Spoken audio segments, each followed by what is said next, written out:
गुडुआ रे गोलुआ रे मुकेशवा रे दीपका अरे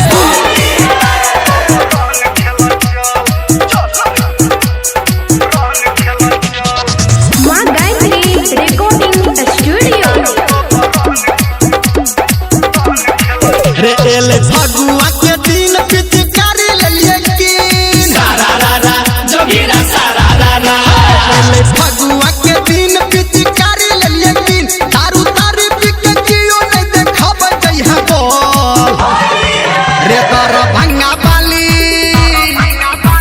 रे मधुबनी बाली भौजी दिल के दल मितारो सब रंग खेल चल भंगा वाली भौजी दल के दल गिटारो सब रंग खेला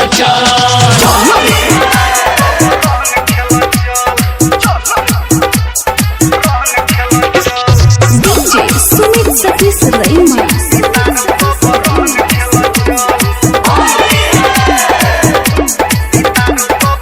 रे भोरे भोरे हमारा आयल रहे फोन रे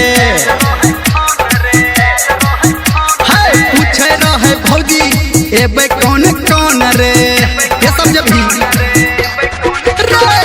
भोरे भोरे हमारा आयल रहे फोन रे पूछे रहे भौजी एबे कौन कौन रे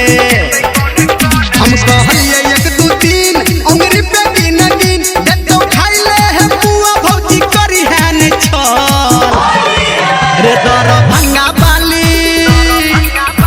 रे मधुबनी बाली भौजी दिल के दल मितारो सब रंग खेल चल भंगा वाली भौजी दल के दल गिटारो सब रंग खेला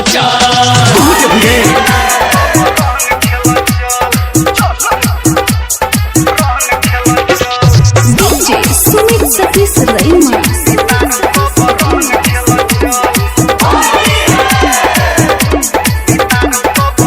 रे बाल्टीन में पहन भर पहिले से राख रे राइटर के सब संजय कोनो गेलो ओकरा ताक रे फोन पर रे बाल्टीन में पहन भर पहिले से राख रे राइटर के सब संजय कोनो गेलो ओकरा ताक रे